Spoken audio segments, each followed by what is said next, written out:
कश्मीर तो बहुत अच्छा है। हम पहलगाम गए थे, उधर घोड़े से जाना होता था ऊपर, तो ऊपर गए तो 10-15 मिनट में वो आतंकवादी आ गए, तो हम भागे और छुपे। आतंकवादी ने ढूंढ लिया। हमें तो टोटल 2 ही दिखे थे। एक ने बोला कि मुसलमान अलग हो जाओ और हिंदू अलग हो जाओ जेंट्स को बस, और हिंदू वाले जेंट्स को गोली मार दी गन से। और बाद में जब वो अचानक से गायब हो गए, चले गए, तब सब बोले जो बचे हैं वो भागो नीचे, तो हम नीचे भाग गए। मम्मी दीदी ने तो मेरे को घोड़े पर बिठा दिया था। मम्मी दीदी उतर के आई, मैं घोड़े से आया था। मुझे लगा तो गए थे, मेरे को लगा गए अब तो गए, पर उन लोगों ने बचा लिया। मेरी मम्मी तो जा नहीं रही थी मेरे पापा को छोड़ के, पर हम दोनों के लिए तो जाना पड़ा था। हाँ, कलाम बोल रहे थे आतंकवादी। और मुसलमान बोल रहे थे, मुसलमानों को अपनी भाषा आती होगी, वो बोल रहे थे मुसलमान। 3 बार कलाम बोला, 3 बार उन लोगों ने मुसलमान बोला, और जो हिंदू थे उन्हें शूट कर दिया। हम तो होंगे 20-30। सरकार तो गई हुई है, मतलब इतना बड़ा। 22 अप्रैल को भारत में भी इजराइल की तर्ज पर जिस प्रकार से हमास ने हमला किया था, उसी प्रकार से टीआरएफ वालों ने भारत पर हमला किया। पैटर्न समान था और मारने का लोगों का तरीका भी समान था। और उन्होंने पहले धर्म को पूछा, फिर गोली मारी। धर्म कंफर्म नहीं हुआ तो पैंट उतारी, फिर गोली मारी। और मारने वाले पाकिस्तानी आतंकवादी और मरने वाले वह टूरिस्ट जो छुट्टियां मनाने गए थे। आखिर इस समय आतंकवादियों ने हमला क्यों किया? यह टीआरएफ है कौन? और क्या भारत भी इजराइल की तरह आतंकवादियों को उनकी भाषा में जवाब दे पाएगा? इन्हीं बिंदुओं पे आज हम लोग चर्चा करेंगे और यह बहुत ही गंभीर मुद्दा है, तो कृपया आप लोग गंभीरता से मेरी बातों को सुने। और आप सभी का मेरे YouTube चैनल मेरे विचार में हार्दिक स्वागत व अभिनंदन है। अगर आप मेरे YouTube चैनल पे पहली बार आए हैं तो कृपया मेरे चैनल को लाइक सब्सक्राइब कर दीजिए, ताकि आपकी मित्रता और मेरी मित्रता बनी रहे। और अगर आप फेसबुक पे देख रहे हैं तो मेरे पेज को लाइक करना ना भूलें। पहलगाम में जितने भी 27 हमारे टूरिस्ट हैं जो मारे गए हैं, उनको मेरे विचार की तरफ से भावपूर्ण श्रद्धांजलि है। 12 फरवरी 2024 को शुभम द्विवेदी की शादी ऐश्वर्या के साथ हुई। दोनों ने डिसाइड किया कि वह अपना हनीमून कश्मीर में मनाएंगे। वह लोग पहलगाम में पूरे परिवार के साथ में कश्मीर जाते हैं और अपना हनीमून मनाने के पहलगाम में जाते हैं, क्योंकि यह एक बहुत ही प्रसिद्ध टूरिस्ट प्लेस है और वहाँ पे जाके वो लोग इंजॉय करते हैं। तभी 2 लोग सेना की वर्दी में आते हैं और शुभम का नाम पूछते हैं। शुभम अपना नाम बताते हैं और फिर उनका धर्म पूछते हैं और वो बोलते हैं कि जाओ तुम लोग यहाँ से। लेकिन इसके बाद उनको गोली मार दी जाती है और इसके बाद तो गोलियों की बौछार चालू हो जाती है। पूरे 27 टूरिस्ट मारे जाते हैं, जिसमें एक सऊदी अरब का, एक नेपाल का, 2 स्थानीय नागरिक और बाकी गुजरात, महाराष्ट्र, तमिलनाडु और उड़ीसा के हैं। और ये जो हमला हुआ है 2:45 पे पहलगाम के बैसारन घाटी में हुई।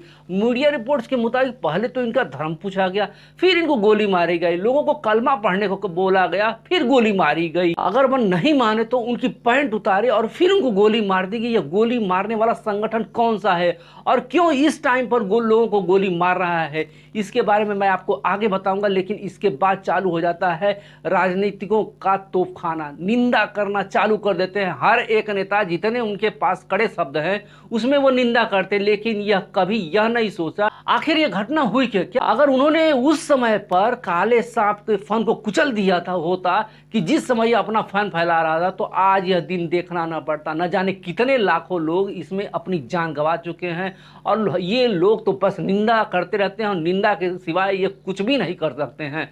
अब तो बेचारों के पास यह भी नहीं है कि वह क्रिकेट बंद कर दें या सिनेमा बंद कर दे, यह तो पहले ही बंद हो चुका है। लेकिन सबसे बड़ा प्रश्न यह है कि इस समय यह घटना क्यों हुई, जबकि पीएम मोदी सऊदी अरब पे थे और अमेरिका के उपराष्ट्रपति जेडी वेंस भारत में मौजूद हैं।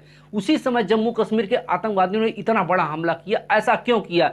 ऐसा ही हमला उन्होंने 25 साल पहले अमेरिका के तत्कालीन राष्ट्रपति बिल क्लिंटन जब भारत आए हुए थे तो ऐसा हमला किया। आखिर क्यों 20 मार्च 2022 को तत्कालीन राष्ट्रपति बिल क्लिंटन भारत आए, तभी अनंतपुरा जिले के 36 सिंहपुरा गांव के हद में हथियारबंद आतंकवादियों ने हमला किया और 35 सिखों को मार दिया।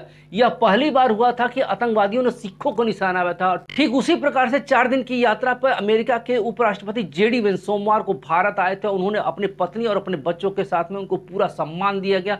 उनके सामने जो चीजें की जा सकती है वो किया गया। जो भारत कर सकता था वो करता है। उनको अक्षरधाम लेके जाता है, उनको प्रधानमंत्री से मिलवाता है। लेकिन आतंकवादियों ने इसी टाइम को क्यों चुना? इसके बाद प्रधानमंत्री नरेंद्र मोदी 22 अप्रैल को सऊदी अरब पहुंचते हैं, वहां पर करोड़ों की डील होती है। इसके अलावा सऊदी अरब की जेल में बंद 2633 भारतीय कैदियों को छोड़ने की बातचीत चालू होती है, इकोनॉमिक कॉरिडोर बनाने की बात होती है, फ्री एग्रीमेंट की चर्चा होती है। लेकिन पाकिस्तान को यह रास नहीं आता है। अरे वह पाकिस्तान जिसके कि भिखारियों के लिए सऊदी अरब नया रूल बनाने जा रहा है, यह कैसे बर्दाश्त कर सकता है कि भारत के नरेंद्र मोदी अरबों की डील करें। Retired lieutenant general Sanjay Kulkarni कहते हैं कि आतंकवादियों ने सऊदी अरब समेत सभी मिडिल ईस्ट मुस्लिम देशों और भारत सरकार को यह मैसेज देने की कोशिश की है कि कश्मीर का मुद्दा कभी खत्म नहीं हुआ है। इन आतंकवादियों ने हमले की टाइमिंग को देखकर बड़े ही सूझनीय तरीके से किया हुआ है। आतंकवादी कभी यह नहीं चाहते हैं कि कश्मीर में शांति बनी रहे। इस वारदात से वह भारत को नीचा दिखाना चाहते हैं, लेकिन अब वक्त आ गया है, नीचे देखने की जरूरत नहीं है। इन आतंकवादियों को जहन्नुम दिखाने की जरूरत है, जिन्होंने कि हमारे बेगुनाह लोगों को मारा है। वह कितने जाहिल आतंकवादी हैं कि जिनके हाथ में हथियार नहीं होते उनको हथियारों से मारते हैं, और जिनके हाथों में हथियार होते हैं उनसे तो उनकी 7 पीढ़ियां भी लड़ने से डरती हैं। आगे आने वाला वक्त उनके लिए बहुत बुरा है, बस वह अपने बुरे वक्त का इंतजार करें। इसके अलावा जो सबसे बड़ा कारण नजर आ रहा है कि भारत ने चिनाब ब्रिज पर दुनिया का सबसे ऊंचा ब्रिज तैयार किया है, और इसे श्रीनगर के लिए सीधे रेल कनेक्टिविटी संभव है। 25 जनवरी को कटरा श्रीनगर रूट पर इसका सफल ट्रायल हुआ था। ट्रेन सुबह 8 बजे से लेकर कटरा से रवाना हुई और यह 11 बजे श्रीनगर पे पहुंचती है, और 160 किलोमीटर का सफर यह 3 घंटे में पूरा करती है। 19 अप्रैल को मोदी इसका उद्घाटन करने वाले थे, लेकिन किसी वजह से वह नहीं आ पाते हैं। यहाँ पर एक बड़ा प्रश्न चिन्ह खड़ा होता है, और बिहार का चुनाव भी आने वाला होता है। ये भी एक बहुत बड़ा प्रश्न है। अगर यह रेल कनेक्टिविटी हो जाती है तो कश्मीर में टूरिज्म को जबरदस्त बढ़ावा मिलेगा। जब से धारा 370 हटी है तब से टूरिस्ट कश्मीर जाने में गजब का इजाफा हुआ है। 2020 में 34 लाख टूरिस्ट पहुंचे थे, 2021 में 1 करोड़ पहुंचे थे, 2022 में 1 करोड़ 88 लाख पहुंचे थे, और 2023 में तो गजब ही चालू हो गया, 2 करोड़ 11 लाख पहुंचे, और 2024 में ये 2 करोड़ 35 लाख लोग पहुंचे। इतना जबरदस्त उछाल हुआ, लोगों को वहां पे 2.5 वर्षों से शांति महसूस हो रही थी। लोग अपने परिवार के साथ में मिनी स्विट्जरलैंड पहलगाम घूमने का मन बना रहे थे, लेकिन आतंकवादियों ने अपना पैटर्न चेंज किया है। अब वह बेगुनाह लोगों को मारना चालू कर दिए हैं। उन्होंने अपने पैटर्न में जो बदलाव किया है वह आम लोगों को मारना, जो टूरिस्ट बनकर आए हैं वहां पर उनको मारना चालू कर दिया है। कश्मीर के पूरे टूरिज्म को, पूरी टूरिज्म इंडस्ट्रीज को खत्म करने पर लगे हुए हैं। वहां के लोग उनकी पूरी ताकत लगाकर विरोध कर रहे हैं।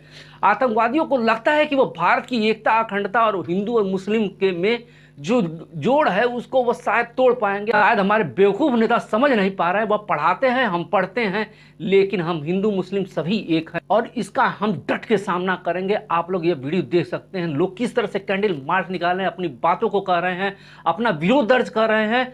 इस आतंकवादी हमले की आशंका तो कुछ दिन पहले हो गई थी, क्योंकि पाकिस्तान के आर्मी जनरल आसिम मुनीर ने कहा था कि पाकिस्तान की नींव कलमे पर रखी गई है। हम हर एक मामले में हिंदुओं से अलग है, हमारा धर्म अलग है, हमारी रीति रिवाज अलग है, हमारी संस्कृति अलग है, हमारी सोच अलग है। यही 2 नेशन थ्योरी नहीं होती है। कहा कि पाकिस्तान की कहानी आप अपने बच्चों को जरूर सुनाइएगा। हमारे पूर्वजों ने सोचा कि हम हिंदुओं से अलग है, हमारी सोच अलग है, हमारी मातृभाषा अलग है, इसलिए हमें अपने पूर्वजों के बलिदान को नहीं भूलना चाहिए और उसकी रक्षा करनी चाहिए। यह जाहिल जनरल कहता है कि आज तक कलमे की बुनियाद पर केवल 2 ही रियासतें रखी गई हैं। पहला है रियासत तैयबा और दूसरा है पाकिस्तान। इस जाहिल को बोला जाए कि पहले जनरल को यह बोला जाए कि पहले जाके इतिहास उठाओ और देखो कि पाकिस्तान का निर्माण कैसे हुआ। पाकिस्तान पहले क्या था और पहले कौन बसते थे, इसके इतिहास को मालूम नहीं है। चल रहा है बच्चों को सुनाने का। यह एक जनरल का भाषण कम और एक आतंकवादी और मौलाना का भाषण ज़्यादा लग रहा है, जो कि बिना किसी सिर पैर की बातें कर रहा है। और एक और आतंकवादी का आप भाषण सुनिए। चीन की हुकूमत है और मकबूजा कश्मीर की आखिरी बात बताकर क्या दिया जिहाद ने, क्या दिया मुजाहिदीन ने। अल्लाह की कसम, जब हिंदुस्तान ने, गाय के पुजारी ने मकबूजा कश्मीर के अंदर 35 से 370 को खत्म किया, आप मुझे बताइए क्यों खत्म किया था, किस लिए खत्म किया था? डेमोग्राफिक चेंज के लिए, मुस्लिम शनाख्त को मिटाने के लिए, मुस्लिम अक्सरियत को अकलियत के अंदर बदलने के लिए एड़ी चोटी का जोर लगाया।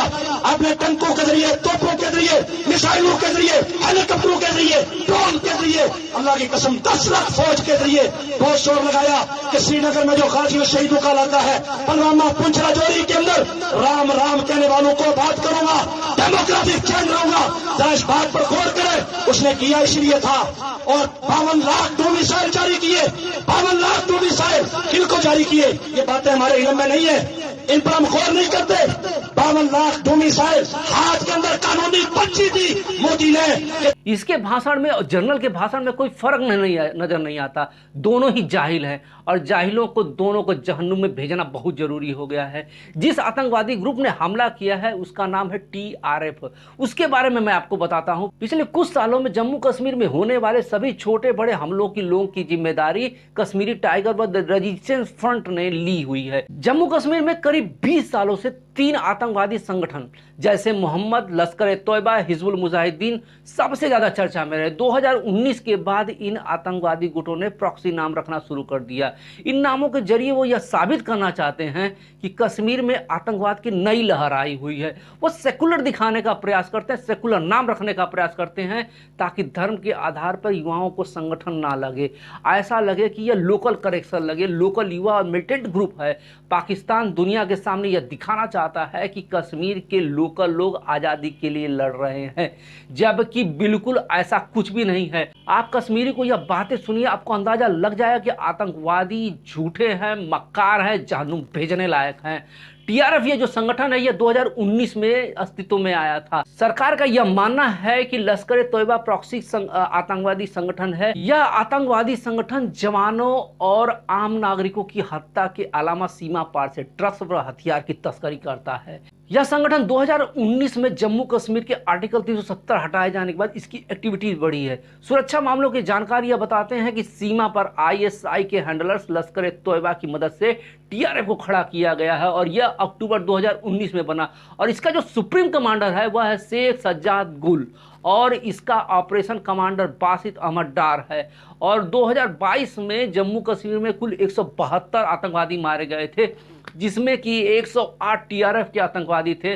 2022 में केंद्र ने TRF के शेख सज्जाद गुल को मोस्ट वांटेड आतंकवादी घोषित किया हुआ है। और उसके जो हमले हैं, अप्रैल 2020 में कुपवाड़ा सेक्टर में घुसपैठ के बाद TRF का नाम पहली बार आया था और उसके हमले JCO सहित 5 जवानों को उसने शहीद किया हुआ है। 30 अक्टूबर 2022 को वो फिर हमला करते हैं और साउथ कश्मीर के पुलवामा जिले में BJP के 3 कार्यकर्ताओं की हत्या कर देते हैं। 26 नवंबर 2020 को फिर हमला करते हैं और श्रीनगर के पूरा इलाके में, श्रीनगर के फार्मूला हाईवे पर 2 सैनिकों की गोली मारकर हत्या कर देते हैं, उनके हथियार छीन लेते हैं और उनके मर्डर का वीडियो बना करके उसको पोस्ट करते हैं। 26 फरवरी 2023 को कश्मीरी पंडित संजय शर्मा को गोली मार देते हैं। 20 अक्टूबर 2024 को गढ़बोर के गनगनी इलाके में श्रीनगर लेह नेशनल हाईवे के टनल कंस्ट्रक्शन साइट पर फायरिंग करते हैं और हमले में बड़गाम के डॉक्टर शाहनवाज मीर और पंजाब और बिहार के 6 मजदूर मारे गए। आतंकवादियों का ना तो कोई चेहरा होता है, ना तो कोई धर्म होता है, ना तो कोई जात होती है, वह बस शैतान होते हैं और वह शैतानी हरकतें करते हैं। उनका इलाज करना बहुत जरूरी है। आतंकवादियों ने जो किया है, उन्होंने जो किया है, अब समय आ गया है कि भारत को भी इजराइल की तरह इनका जवाब देने की आवश्यकता है। अब बस बहुत हो चुका है, उनका जवाब देना बहुत ज़्यादा आवश्यक है। निंदा करने की कोई आवश्यकता नहीं, निंदा बहुत हो चुकी है। अब ऐसा जवाब देना होगा कि यह आतंकवाद जैसा सांप हमेशा के लिए मारा जाए, कुचल दिया जाए, उसके हैंडलर्स को, सारे लोगों को जहन्नुम में पहुंचा दिया जाए, वरना ये लोगों को इसी तरह मारते रहेंगे। एक और मौत बर्दाश्त नहीं की जा सकती है। इन आतंकवादियों को उनकी भाषा में समझाना बहुत ज़्यादा जरूरी हो गया है। आप लोग बस एकता बनाए रखें और जिस तरह से विरोध कर सकते हैं उस तरीके से आप विरोध कीजिए, वह तरीका अपनाइए, उन आतंकवादियों का विरोध करिए। धन्यवाद।